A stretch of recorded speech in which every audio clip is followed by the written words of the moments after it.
If you were alive during the Woodstock Vietnam era, you'd have noticed I put a few subliminal messages into the introduction. Nothing bad or anything.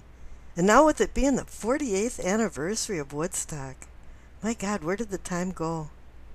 I thought it'd be appropriate to do a love reading. Now, in order to pick the overall energy card, I go card by card until I find something that depicts Aries. And that would be any court card from the Wand suit, the Emperor card, or for the love aspect, the Two of Cups or the Lover's card.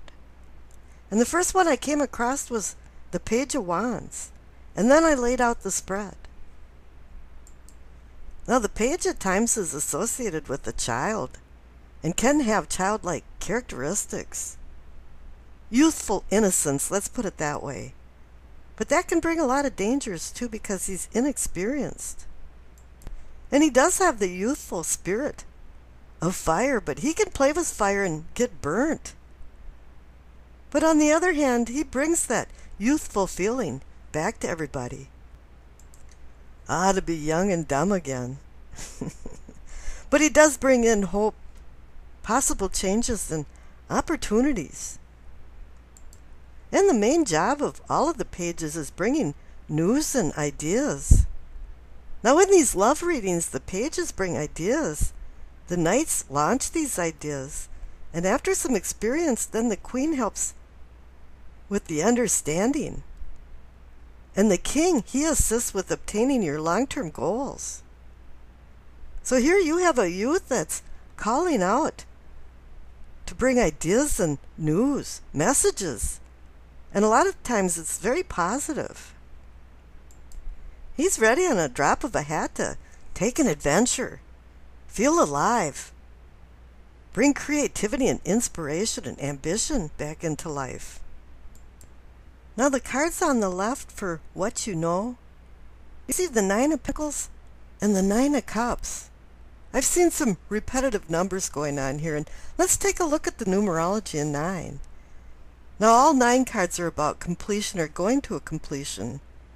And it can be accomplishments and skill and competence, but it also is understanding, wisdom, seeking your higher self, altruism and compassion. And this does really represent wands. And the Nine of Pentacles is about having a comfortable life, one that you've succeeded enough so that you can have a few luxuries to enjoy life. But there was trials and tribulations and sacrifices to get to this point. The upshot of this is that it's satisfaction and happiness. And that's what the Nine of Cups means also.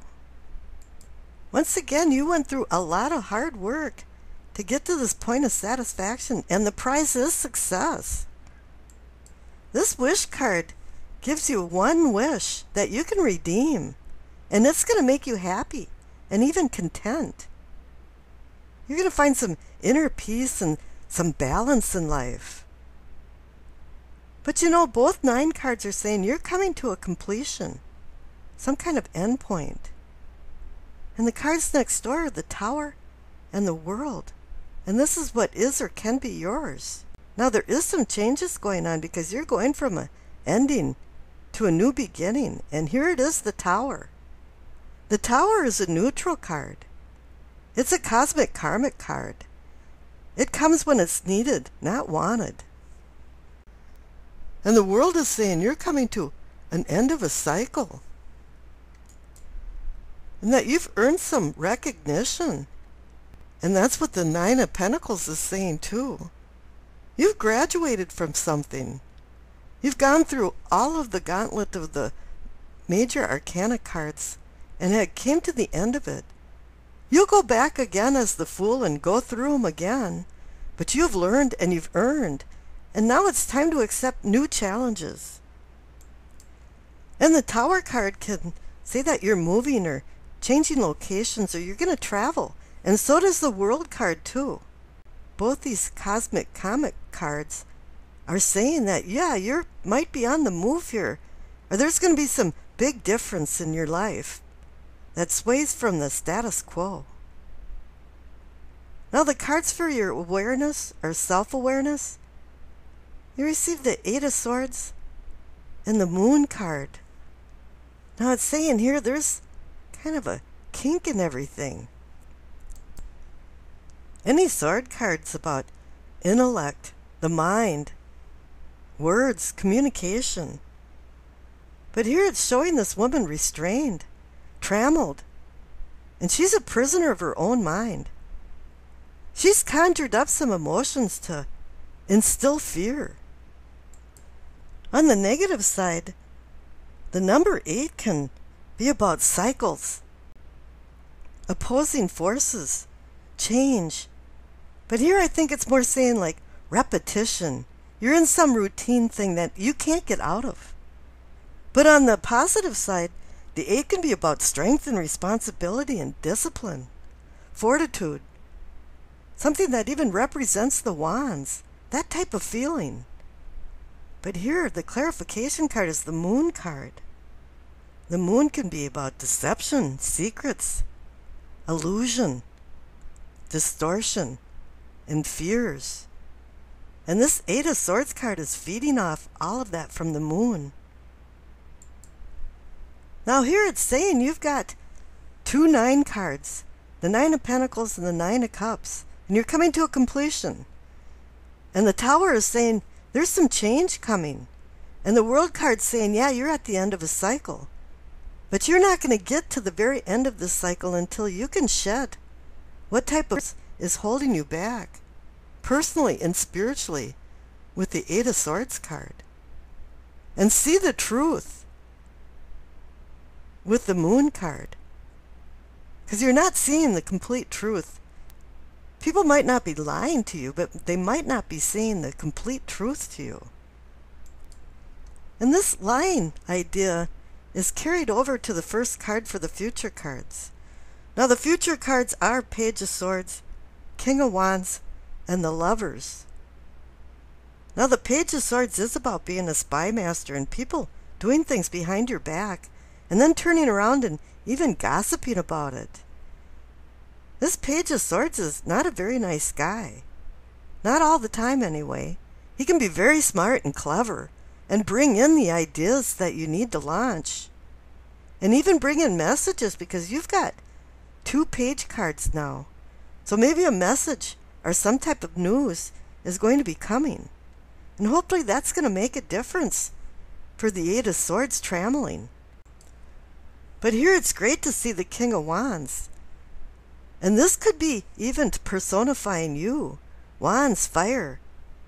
And any king is about control. And here it is about assisting you in obtaining your long-term goals. And with this being a love reading, the great thing about it is the last future card is the Lover's card. And it might sound funny, but the Lover's card is about making choices and plans. And the King is there to assist with that. And it's also about balance and partnership and respect. Something that Confucius said was the most difficult thing to obtain in a relationship was respect. So all the way through this, it's saying you're completing some things. You've got a little bit of closure left to do with the Eight of Swords and the Moon card. And you have to make sure if you have any Page of Swords that are in your life and bringing turmoil, gossip, hurtful words, maybe it's time to let that person go. But it does say you're going to be taking control of your love life with the King of Wands and the Lover's card there. Now I pulled a Doreen Virtue Messages of the Angel card. And you receive Francesca. What do you desire right now? Visualize it and it will come about. Negativity will block your progress. Well, yeah, the Eight of Swords is the negative aspect of it, and so is the Moon card. So it's really time to let a few things go. Now, before I sign off, I have a 2-minute video that I made that I'll be presenting after this reading, and it's called The Absurd. I found that during that Woodstock Vietnam era, there was a lot of absurdity. We had old Tricky Dick, Richard Nixon, stop Dick in the middle of a screw. And then we had all of the love children and the hippies protesting against the system and the man. Now I ask you, where are they now? They're retiring from CEO offices and corporations, and they became part of the system and the man. And I think they even became part of the problem that we've had today. And I find that absurd. So welcome to the absurd.